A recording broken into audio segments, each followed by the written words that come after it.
programang ito ay rated SPG. Striktong patnubay at gabay ng magulang ang kailangan. Maaaring may masiselang tema, lengguwahe, karahasan, sexual, horror o droga na hindi angkop sa mga bata. Doc Kim, alam na nagpapanggap lang si Doc Carlos na baliw. Alam na din ni Annalyn na nakakalabas ng facility si Doc Carlos. Alamin natin. Welcome back sa aking channel. Mga kaganapan sa abot kamay na pangarap. Napaka-intense nga ng mga kaganapan sa abot kamay na pangarap. Narinig ni Morgana si Zoe, nakausap si RJ sa cellphone at nagplano ito na magkikita silang dalawa. Napansin ni Morgana na parang hindi mapakali si Zoe nang tanungin niya si Zoe tungkol sa pagkikita nilang dalawa ni RJ. Kaya dun pa lang nga ay nagtaka na si Morgana. Kaya ang ginawa ni Morgana ay sinundan nilang dalawa ni Gilbert si Zoe kung saang restaurant sila magkikita ni RJ. Sa restaurant, hindi naniwala si RJ sa tumawag sa kanya sa cellphone na hindi niya tunay na anak si Zoe. Kaya umorder si RJ ng napakaraming pagkain. Nagtataka naman si Zoe kung bakit ang daming pagkain ang inorder ni RJ, samantalang dalawa lang naman silang magkasama kakain. Dito na nalaman ni Zoe na inimbitahan pala ni RJ si Annalyn para magkaayos na silang dalawang magkapatid. Lalong kinabahan si Zoe sa gagawin ni Doc Carlos dahil dumagdag pa ang pekeng kapatid niya na si Annalyn. Kaya naman gumawa ng eksena si Zoe at pilit niyang inaaya na si RJ umuwi. Lalo nang makita niya si Doc Carlos na nasa gilid na ng restaurant at inaabangan na lang itong si RJ. Ayaw daw mawala ni Zoe si RJ sa kanya. Kaya nagtataka itong si RJ at Annalyn kung bakit ganon ang sinasabi ni Zoe, samantalang magpapakasal lang naman si Lynette at RJ. Ayaw naman pumayag ni Annalyn at RJ dahil sayang naman daw ang mga pagkain na inorder nila kung aalis din sila. Hindi naman daw pinipilit ni Annalyn na magkaayos silang dalawa ni Zoe. Basta tapusin na lang nila ang gabi para sa tatay nilang si RJ. Hindi daw nakikipag-agawa ng tatay si Annalyn dahil pareho lang naman daw silang anak ni RJ. Nahimasmasan bigla si Zoe sa gilid ng restaurant kung saan nag-aabang si Doc Carlos. Nagawin ang mga plano niya. Biglang may sumulpot sa likod nito. Tinutukan ng baril ni Gilbert si Doc Carlos at sinabihan si Doc Carlos na sumama siya kay Gilbert kung ayaw niyang masaktan. Walang nagawa si Doc Carlos kundi ang sumunod sa pag-uutos nitong si Gilbert. Napurnada nga ang mga plano ni Doc Carlos nang dahil sa plano ni Morgana. Samantala, pag-upo ni Zoe at RJ ay biglang dumating si Morgana. Nagulat sila RJ sa pagdating ni Morgana.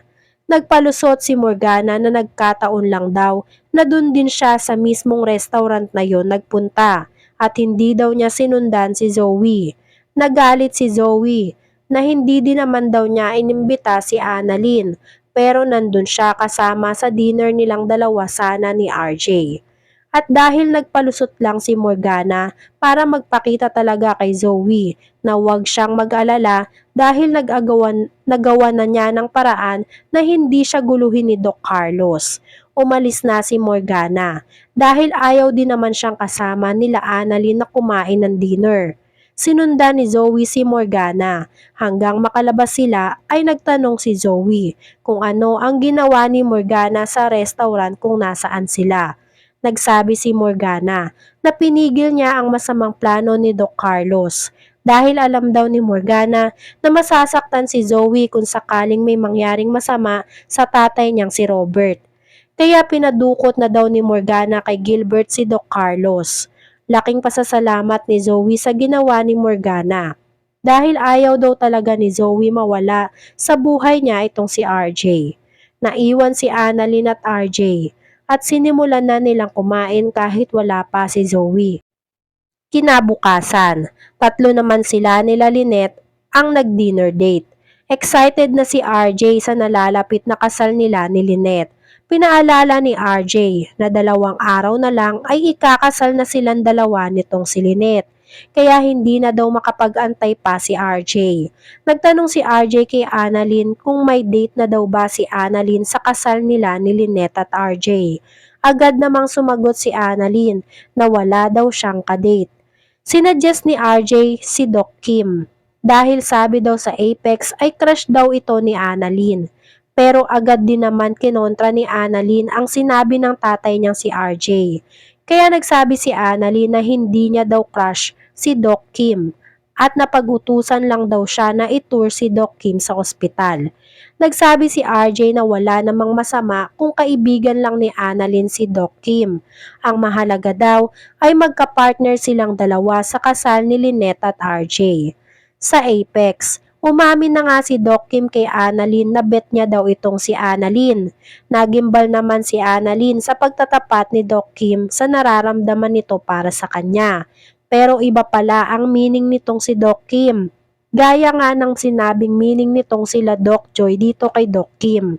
Samantala, hawak na nga ni Gilbert si Doc Carlos. Nagagalit si Doc Carlos. Nagsabi si Doc Carlos na pakawalan siya dahil may kailangan pa siyang gawin at tapusin. Nagsabi si Gilbert kay Doc Carlos na pasensya na siya dahil napag-utusan lang daw si Gilbert. Dito tinanong ni Doc Carlos kung sino ang nag-utos kay Gilbert, kung sino ang amo nito. Pero tikom lang ang bibig nitong si Gilbert. Hindi masabi ni Doc Carlos na si Morgana ang nag-utos sa kanya. Sa mental hospital, natuklasan naman nga ng kaibigan ni Annalyn na nakakalabas-masok si Doc Carlos sa mental hospital. Tinawagan nito si Annalyn para sabihin ang natuklasan niya, na mukhang totoo nga ang hinihinala ni Annalyn na nakakalabas ng mental hospital si Doc Carlos. Kaya gulat na gulat si Annalyn sa nabalitaan niya sa kaibigan niya. Nagtalo naman si Zoe at si Morgana dahil hindi pa rin natatanggap ni Morgana na magpapakasal na si Lynette at RJ. Kaya sinabihan ni Zoe si Morgana na kahit ano daw ang gawin pa ni Morgana ay tuloy na ang kasal nito. Pero isa lang daw ang hiling ni Morgana kay Zoe, na isama siya sa kasal nitong dalawa. Kaya nagalit si Zoe sa sobrang desperado ni Morgana. Agad namang nagsabi si Morgana kay Zoe na oo, desperada na daw si Morgana dahil ayaw niya talaga na magkatuluyan si RJ at si Lynette. Kinausap naman ni Doc Kim si Annalyn na kailangan niyang puntahan si Doc Benitez sa mental hospital. Nagtaka naman si Annalyn kung bakit kailangan niya ulit bumalik doon para makita si Doc Carlos. Sinabi ni Doc Kim na pinatingin niya sa kaibigan niya ang lagay ni Doc Carlos at napag-alaman nito na nagpapanggap lang daw pala si Doc Carlos na baliw. Bukayo na nga si Doc Carlos sa pagpapanggap nito. Ano kaya ang susunod na hakbang ni Annalyn? Makakasama kaya si Morgana sa kasal ni Lynette at RJ? Yan nga ang mga kaganapan at mga dapat nating abangan dito sa Abot Kamay na Pangarap. Kung gusto nyo pa ng mga ganitong klaseng video, ay mag-subscribe at i-like itong video na to. Maraming salamat po. I catch you!